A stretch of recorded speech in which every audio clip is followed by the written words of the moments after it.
There's nothing quite like the rush of kicking your body into high gear. It's a great way to whet your appetite and sharpen your mind. Let me share a secret recipe. Discover an ingredient that fires your imagination. Choose other flavors to match. Find the best way to cook them. My secret recipe? Cooking without a recipe.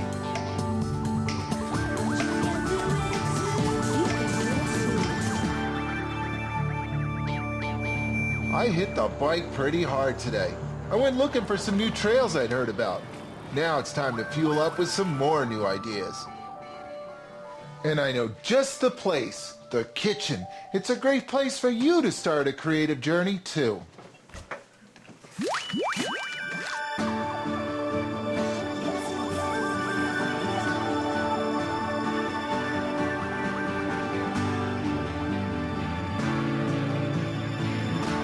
To me, a great ride, great cooking, and, well, life in general always begin with something familiar.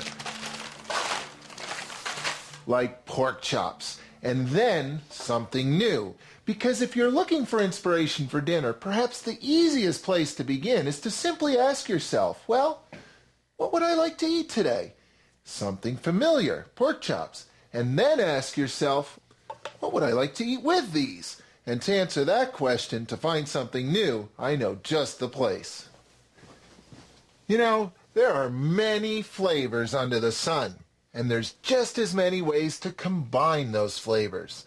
So how do you know which flavors go together? How do you match flavors? Well, it's as simple or as complex as you care to make it. You can begin with, say, ethnic inspiration.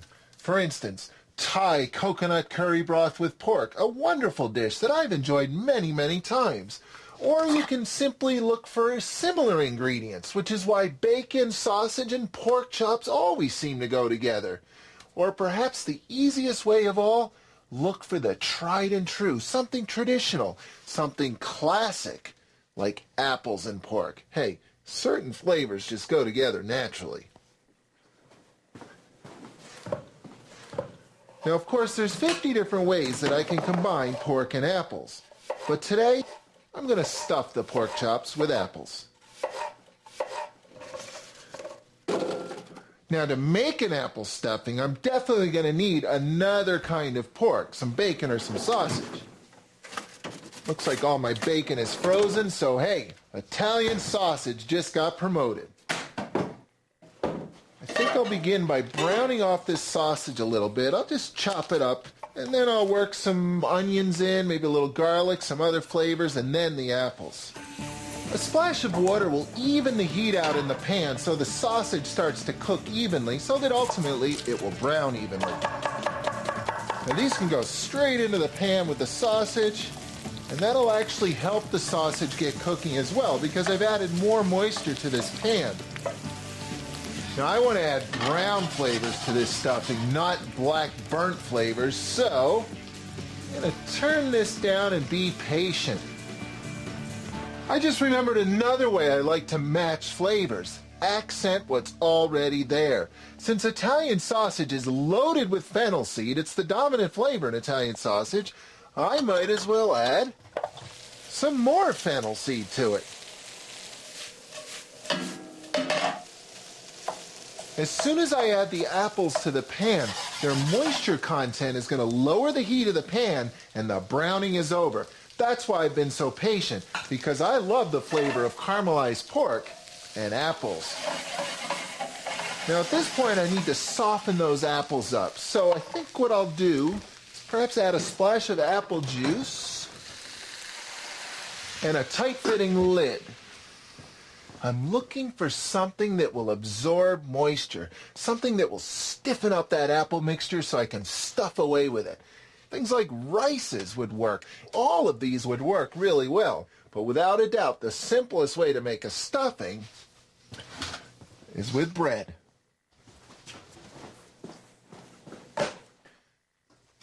Now, as you can see, There's a lot of moisture in there now. Those apples have turned quite soupy. Just check it out. See, they're softening up nicely. And speaking of moisture, there's actually a lot of moisture in this fresh bread too. But the best bread for stuffing is dry bread. Check this out. I'm just going to simply make some slices and then toast them. So, how do you stuff a pork chop? Well, for that, you need a pocket. Here's what I do. With the bone on one side is cut in on the other side, just like this. Now you really have to feel your way with the tip of your knife. I can feel that bone all the way in the back there. Basically, I'm trying to make the biggest possible little pocket here. There we go. See that?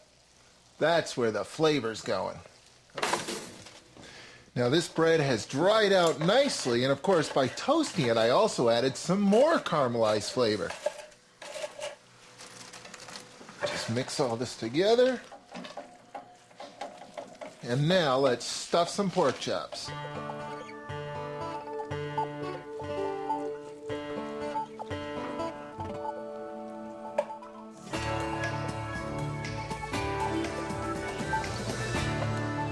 These look great. And that's how you stuff a pork chop with lots of appley goodness. Looks like I stuffed that pan with just a little bit too much appley goodness though. What am I going to do with all the extras?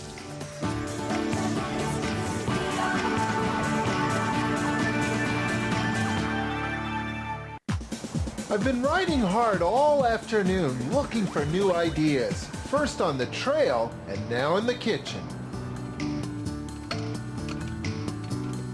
I'm finding easy inspiration for all the different ways that flavors can go together in my kitchen and yours. Like pork chops and traditional apples, which I decided to stuff the chops with. So to make an apple stuffing, I chose another type of pork, sausage, and browned it off with onions and then highlighted its built-in fennel seed flavor with even more fennel seeds. But I ended up with a lot of leftover stuffing, which still needs a home.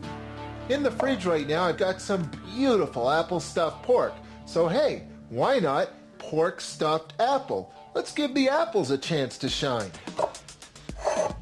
Now, I'm using some Cortland apples today. These are nice, firm, stuffing apples. They've got lots of texture, so they'll stand up in the oven and hold their shape. Okay, let's start stuffing again.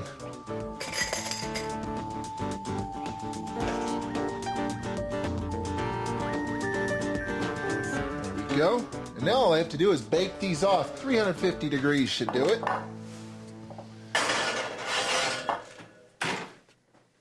You know, my pantry is full of a lot of ingredients that I think of as vehicles.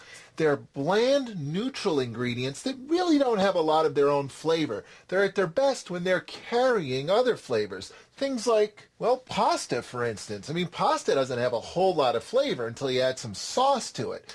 And rice, of course. White rice, it definitely needs a flavor boost.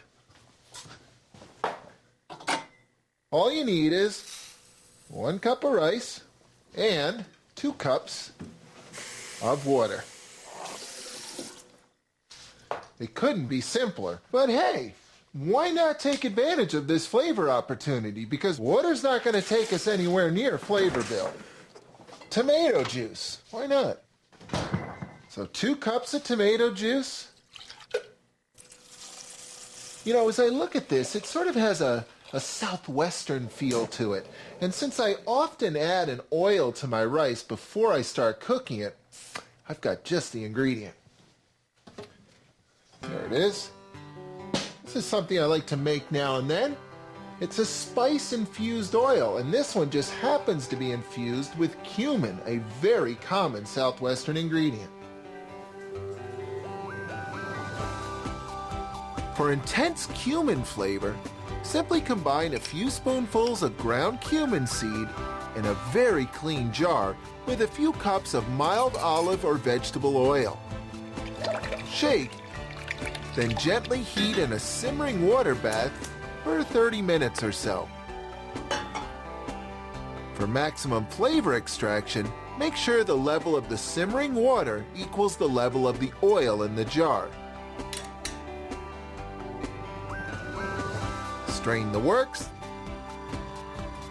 then drizzle away.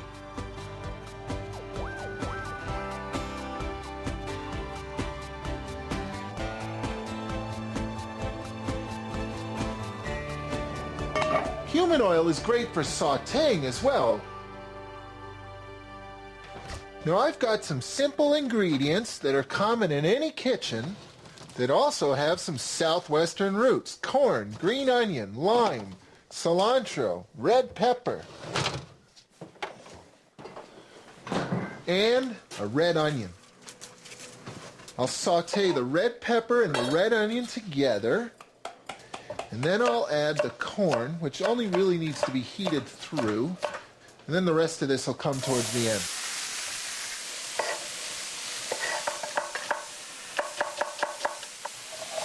I just want to warm them up a bit, get them ready to meet the rice.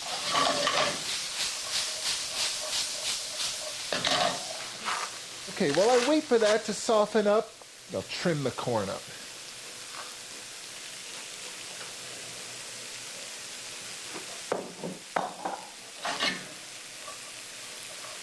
So I'll just warm the corn through, and while I wait for that, let's get some green onions ready. I don't want to add the green ingredients just yet. I don't want them to wilt. I want to keep their nice fresh flavor. This is a good time to chop some cilantro up as well. Now that rice should be done by now. So at this point, I'm just going to add the rice right on top of the veggies. I'm going to toss in all these good green ingredients. Add some salt. And another seasoning ingredient for Southwestern cooking, some lime juice. Great way to brighten up all those flavors. And now, just stir all that together.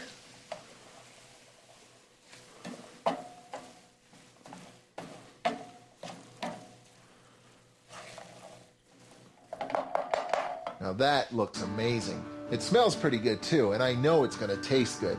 I'm glad I went that route. But you know, it's time to come on home and get cooking those pork chops.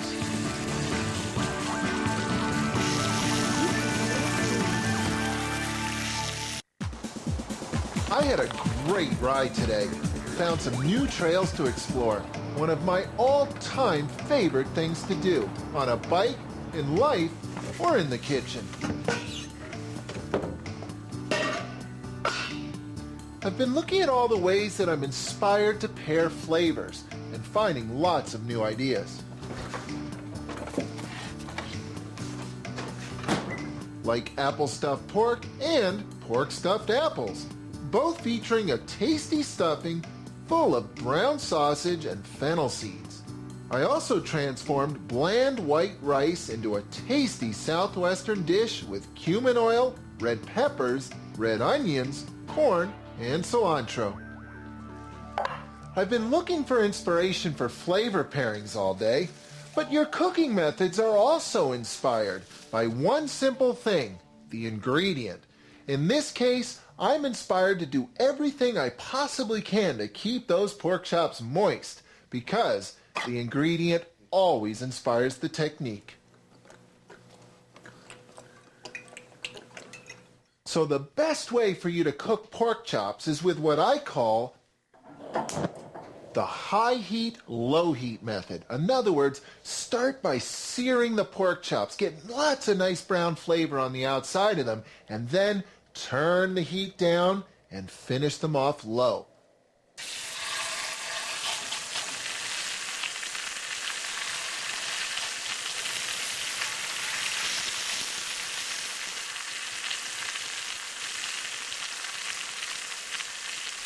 Now that sizzling sound tells me that that pan is filling up with flavor, brown flavors.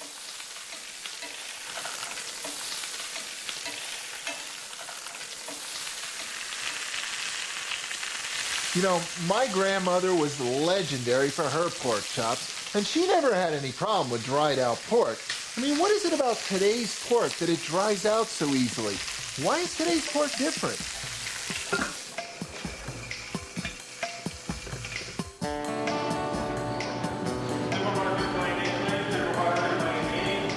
Pork is the world's most common meat. In fact, in China, the word for pork is the same word for meat in general. Now, wherever you go on the globe, pigs are voracious eaters, and with today's selective breeding, they can grow to market size in just 6 months. Not enough time for them to toughen up, which is why today's pork is way more tender than it used to be. It's also leaner, because in the last 20 years, pork producers have responded to the demands of the market and bred much of the juicy fat right out of the meat. What used to be a fatty meat is now a lean one. But the fat of yesteryear helped baste the pork as it cooked. Hence, today's pork should not be cooked as vigorously as it once was. And since modern production methods have eliminated the threat of nasty trichinosis, a little bit of rosy pink means a lot of tender, juicy pork. Now these pork chops are done, and they're still nice and juicy, but this pan's not done yet. Just look at it. It's full of flavor. What you see there is what's known as the fond, and to get that flavor, I simply need a liquid, any liquid. But for those pork chops, there's really only one liquid: apple juice. Because hey, this pan is already full of apple juice flavor. And when you're looking for ingredient pairings, the best advice of all, keep it simple. Apple goes with apple.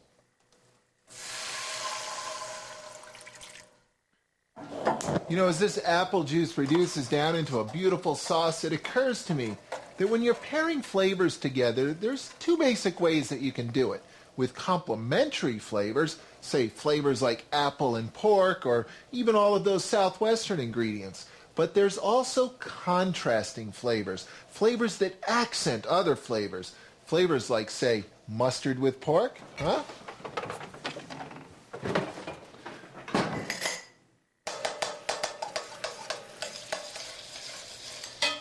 Apple mustard sauce with your pork chops, anyone? Hey, when that sauce gets poured over top of those pork chops, we're talking flavor, serious flavor, complementary and contrasting flavor.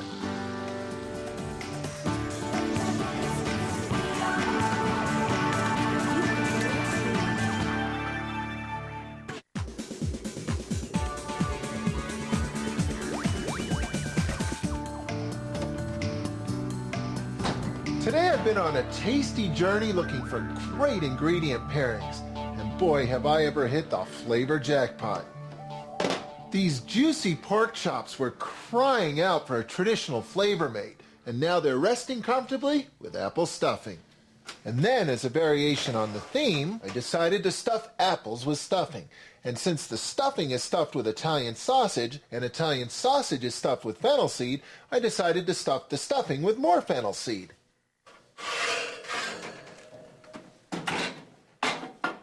Now today my ingredient pairings have been inspired by complementary flavors, my cooking methods have been inspired by, well, the ingredients themselves, and now my presentation is inspired as well because, hey, I just want to have a little fun. So, let's get all this food to the table. This plate is going to be for Gabe. Now when I plate food for Gabe, there's one overriding rule: I can never ever under any circumstances let any of these ingredients touch each other. So we'll start with a pile of beautiful southwestern rice, put that over on that side of this plate, and a pork stuffed apple. We'll see how adventuresome Gabe is today. Some asparagus. Some days he likes it, some days he doesn't. And I think we'll skip the sauce on Gabe's plate. Now there's one for Gabe. This one's for Rachel. Now, Rachel gets the full-blown restaurant presentation. So we'll just pack that right there. Look at that. Fan those out. And her pork chop, she gets the prettiest one. That's some sauce. One for Rachel. Now this one's for me. Okay, let's see. I've been riding hard today. I'm hungry. Some southwestern rice there. Now, there's my pork chop. Ooh, look at that. Some sauce. Oh yeah, I still need one of these apples. That looks great. You know, you can be an off-road explorer in your kitchen too. Just hop on and let it roll. You'll discover ingredients along the way, and the flavors will follow. Because when you look for inspiration, you find ideas in life and the kitchen. Where's my apple? I don't get an apple. I forgot your apple. Good thing I have an extra one. I started with some pork chops. And next thing you knew, I was stuffing them with apple stuffing, which had sausage in it. And as it turned out, since the sausage had lots of fennel seed in it, I put more fennel seed in it. And then I decided to stuff the apples with the stuffing too. So now I have pork stuffed apples and apple stuffed pork. What's your sauce here on the pork? The pan sauce, the drippings with apple juice. I love the rice.